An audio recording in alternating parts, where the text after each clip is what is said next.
Welcome to Focal Points. Today, our guest is Albert Donnay. He is an independent consulting toxicologist and environmental health engineer based in Maryland with a master's degrees from University of Maryland and the John Hopkins, now Bloomberg, School of Public Health. Since 1994, he has directed a nonprofit organization called MCS Referral and Resources that helps people with multiple chemical sensitivity disorders. Albert now specializes in carbon monoxide poisoning, which he discovered in 1999 is the most common cause of the most common type of MCS called multisensory sensitivity syndrome. His consulting clients include carbon monoxide survivors, physicians, attorneys, and detector manufacturers, but he has no financial interest in their businesses and is only representing himself today. So, welcome to the show, Albert. Is there anything you want to tell our audience about yourself before we begin the questions? Well, thank you so much for inviting me, Nicholas. And I am somebody who has been studying carbon monoxide for a long time, and I hope I can bring you some new information about this very old poison. So even if you think you've heard it all, please stick around. I'm pretty sure you'll hear some new stuff today.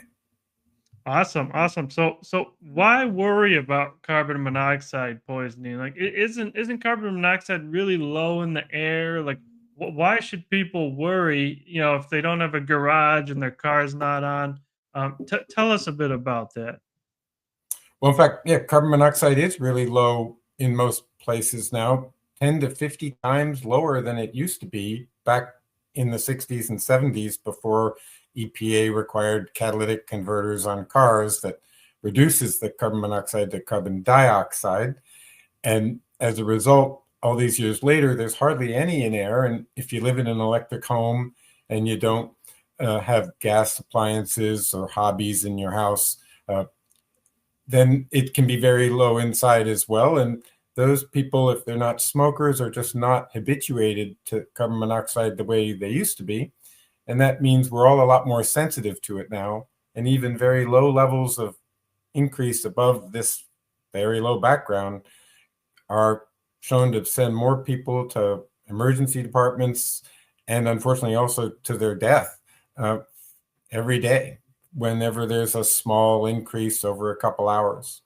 That's not what we're used to with carbon monoxide, right? We used to think a high level the only thing that'll kill you, and that certainly does. It's still the leading cause of poisoning and death in America from unintentional poisoning. But it's also much more common at this very low level where we have to worry about it in our homes and everywhere else we go, especially if we're not habituated to it, like I mentioned. Ironically, the smokers among us are still well habituated to CO and least affected by it as a result. Really. So how are Americans poisoned by this? If if like you just said, smokers. I mean, they're habituated to it. If they don't get affected by it, catalytic converters are in place with cars, reducing the output. So what are the common causes of this poisoning at low levels to where people don't even suspect it? Well, it's unfortunately still the same sources that have been with us forever. Any open combustion flame in your home can do this if it's not sufficiently ventilated. Your gas oven, gas range, gas water heater, gas or oil furnace, wood fireplace, if it's left to burn out at night, if you don't close tight-fitting glass doors, that may backdraft combustion into your home. This poster we created for increasing public awareness shows on the outside a lot of common CO sources, some more common than others. The ones on the left side of the poster are very common. Vehicles in the upper left are still the most common, and especially if they're started in a home with an attached garage, that'll poison people in the home. These are all quite high levels.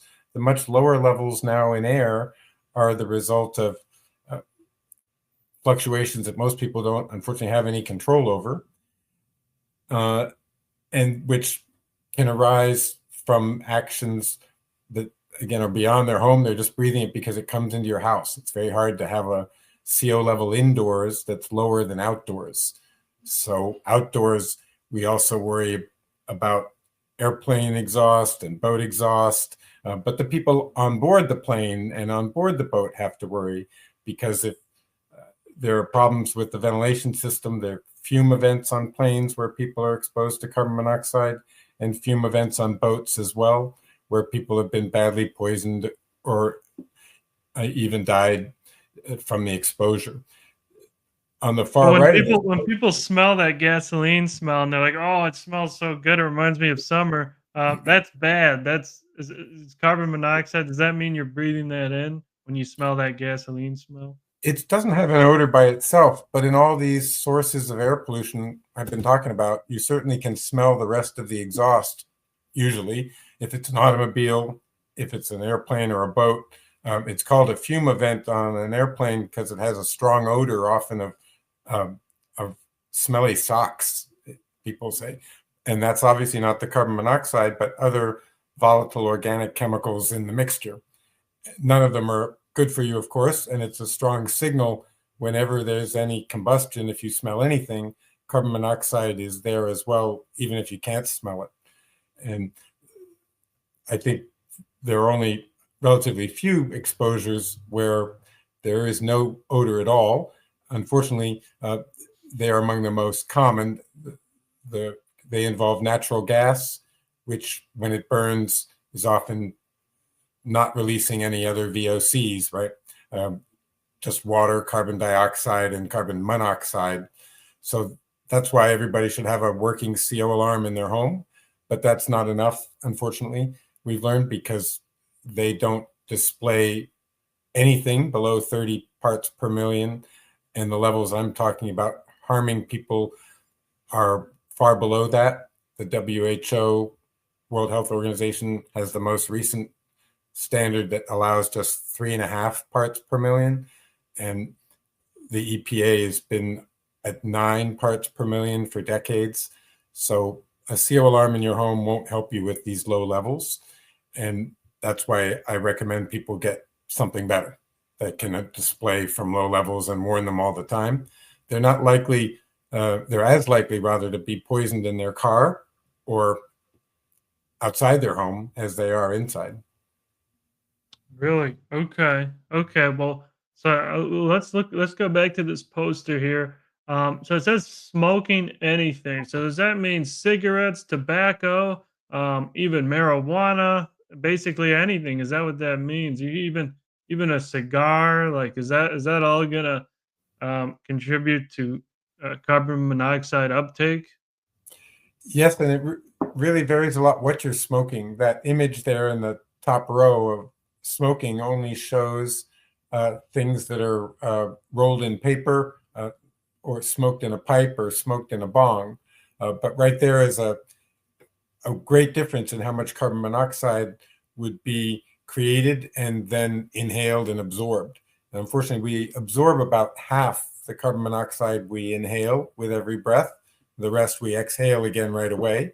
But the rest can accumulate in our body over our lifetime. And that's why smokers do end up with long-term acute problems, even though they tolerate CO in the short term. And smoking with paper turns out to be the most toxic, because paper, especially bleached white paper, is more toxic than just smoking the tobacco or whatever else you're smoking by itself. And if you smoke in a bong where the smoke goes through water or some other fluid, it greatly reduces some of the particulates you're exposed to, and also the heat, and that helps reduce the impact on your lungs. So interestingly, most native cultures have been smoking out of pipes for millennia, but in very ceremonial ways where they don't do it very often. So the last word of caution there is it matters a lot how much you do it. Obviously, if you smoked a pipe every day, it would be worse than smoking a cigarette once a week. Right, right. And what about like a cigar? If it's just tobacco leaf and there's nothing else, that's still toxic, right? Yes, it very matters very much how you inhale it. And if you hold your breath, and we've seen over the years that pipe and cigar smokers are more likely to get a mouth or throat cancer than a cigarette smoker rather, who will get a lung cancer because they inhale more deeply. So in all these cases, ironically, some CO has been shown to be protective. And this is as good a point as any to mention that our bodies all make CO naturally. We make it from the breakdown of heme proteins in our blood and tissues, like hemoglobin in our red blood cells, myoglobin in our muscles, cytochromes in every other cell in our body. And when they break down, they release a iron molecule that's recycled, but they also produce a new carbon monoxide molecule. And when that's working normally, we have a small amount of carbon monoxide in our breath all the time, and that's what we're used to. But if we get sick, a whole variety of diseases can make it go up, and so can a variety of medical procedures and drugs and other treatments, and that's what's shown on the right side of the poster there with the asterisks, are all what I call internal CO poisoning, where you are exposed to some type of stressor that activates this pathway. Many people haven't heard of it. I'll say the name again. It's called heme oxygenase 1, or the universal stress enzyme. It's not quite universal, but almost everything does turn it up and cause us to make more carbon monoxide naturally.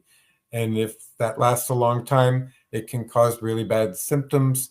And I'm very concerned about most of these medical procedures that make it go up are done without any informed consent, so that people who are experiencing it don't have any reason why they don't have any warning, rather, that they're going to be exposed to a high level of carbon monoxide, maybe not because they're inhaling it, but just because their body's going to make more in response to the stress of, well, in the top right is vaccinations and drugs, sonograms and x-rays, even hyperbaric chambers can cause this pathway to make more carbon monoxide. And in So the lower right, yeah, go ahead. is that measurable? Like, has that been measured when you take some of these drugs, some of these toxic, you get injected with these toxic vaccines? Has it been shown to actually like measurably increase the carbon monoxide in one's body? Absolutely. You measure it in breath, blood, or through the skin. I usually carry a small portable carbon monoxide detector, and you can measure the CO in your body simply by exhaling over it. And by my methods, if you change how long you hold your breath first, you can even distinguish the level of CO that comes out of your lungs, which is much higher than the other compartments during a respiratory infection like COVID, for example, versus your arteries and your veins, which we can measure with blood as well. And most importantly, if you hold your breath for 30 or 35 seconds, you can then measure what's coming out of your tissues and organs beyond your blood. And that's where carbon monoxide typically ends up in people who have other health conditions, which cause CO to go up beyond their lungs. It goes up, for instance, in arthritis. It goes up in women naturally, I have to mention, during their menstrual cycle, just before their period starts. And then when the CO washes out with menses, it comes down very quickly. And it also goes up during pregnancy when women no longer have a menstrual cycle, of course, and they are unable to release CO. It builds up throughout their pregnancy and washes out when their quote unquote water breaks, but that water is very high in CO. So women have a very different experience than men.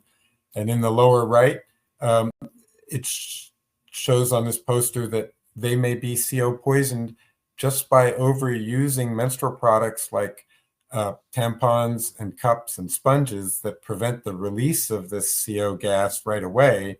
A pad allows it to come out immediately, but these other products block the release of the blood and the CO until they're removed. That gives time for the CO to be reabsorbed. And women can see this just in the color difference.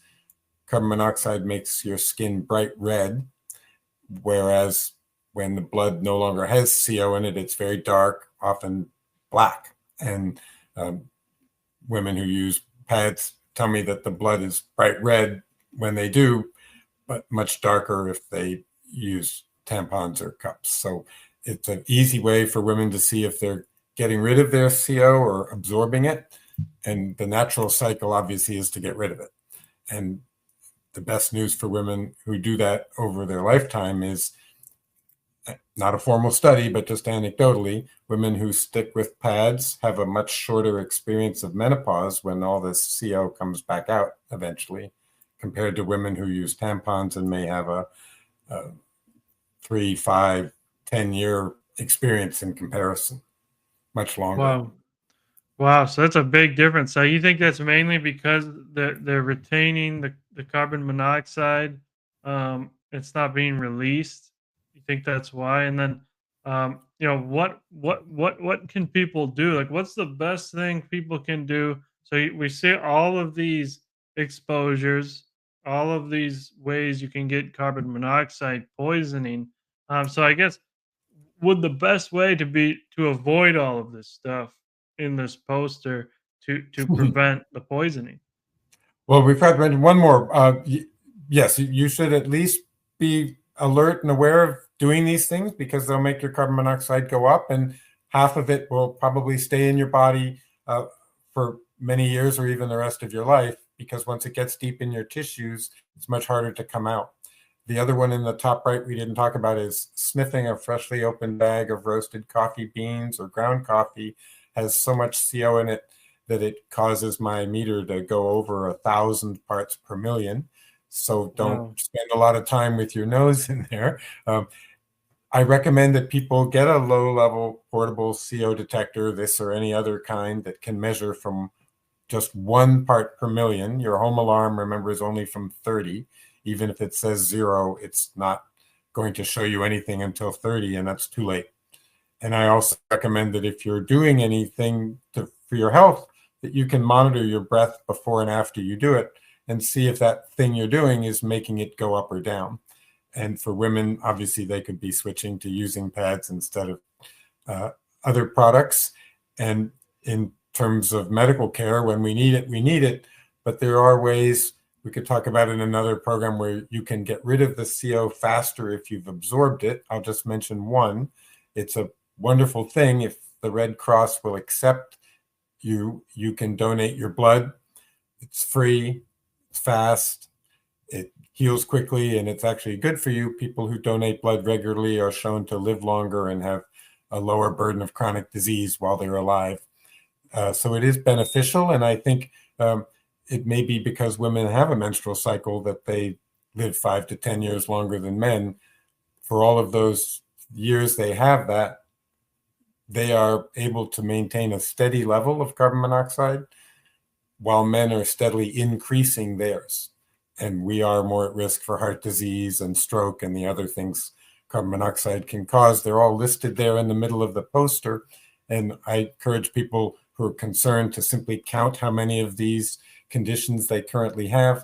Most people have less than 5, and people with CO poisoning are going to have 10 or more. The average is about 15, and the worst people, unfortunately, are in the high 20s here out of just 32 conditions. There are a lot more, but these are the ones most people are complaining about. So thank you for giving me the time to talk about all this. And I encourage people to start paying attention because, as I like to say, CO's present and affecting you whether you are aware of it or not. Well, I want to thank you so much for sharing all this important information because not many people know about carbon monoxide. All they really know is, oh, just leave the garage, open, or never turn the car on, with the garage closed, and that's basically all they know about it. I bet most people, most of our audience here, will be very interested in this information. But is there anything else that you think is really important for people to know regarding CO2? And I know you just mentioned that drawing your blood can help clear it out of men. But what else? And what else do you think is really important? Well, because we talk so much about vaccination nowadays and people suffering long COVID and long vax or both, think it's important for people to realize that carbon monoxide may be causing the symptoms of both, not that they inhaled it, but that their body made it in response and might still be making more. And this is easily measured, as I showed, with your breath, or by other means if you can get a hold of them. But really, the breath is the simplest. And if people have this problem, I encourage them to seek help for it because they don't have to keep suffering it. It is easy to modulate your CO, both what you make and what you inhale. And so that's the good news. That's great news. That's great news. So basically, you get these vaccines, especially like a battery of vaccines, like these little kids get now, right? Like they get multiple in one visit. Is that'll be much higher risk of increasing carbon monoxide versus say they just get one dose, or how do conventional vaccines, how would those compare to mRNA injections? You think there would be a difference there? Well, you zoomed in on it right away. There are studies of different vaccines showing that they make CO go up to different degrees after you take them. And uh, very importantly, I want to stress this, the same studies are showing that it's this CO increase that gives the vaccine its protective effect because CO itself is an antiviral gas. And when our lungs make more or smokers have more naturally in their lungs, it provides some protection against getting respiratory infections and dying from them because mRNA viruses can't replicate as well when CO is elevated. And so that's part of how they work. But of course, it's also how they can cause problems if the CO doesn't go back down again shortly. And I'll give an example of a relative who got an mRNA vaccine, and overnight, her breath carbon monoxide went from a normal 1 part per million to 19 the next morning. She had a fever. She felt terrible. She had chronic fatigue syndrome overnight. And the next day it was 24. She was still feeling terrible. And it took several more days to come back down. When she finally got COVID, which as we know, mRNA vaccines didn't actually prevent, her carbon monoxide over a week only went up to 6. It went up Wow. 4 times higher from the vaccine. And fortunately for her, it came back down again. But there are many others, I believe, and I've worked with some to show that they still have elevated levels in their breath, coming mostly from their lungs if they got the actual infection, but from beyond their lungs if they got the vaccine. And that's how we can tell them apart very simply by this difference in where the CO is coming from when they exhale. Wow, very interesting indeed. And this is very important for people to know. And again, I want to thank you for coming on and sharing this with our audience. Again, any last words before we let you go today? Well, please visit my website if you'd like more information about carbon monoxide or to find out how to contact me. It's donnaydetox.com, just my name, DONNAY DETOX.com. I look forward to hearing from anybody who thinks they may have CO poisoning based on that poster or any other information you're working with. That's not the full story, and I'm just hoping to get you interested. Thanks. Thank you.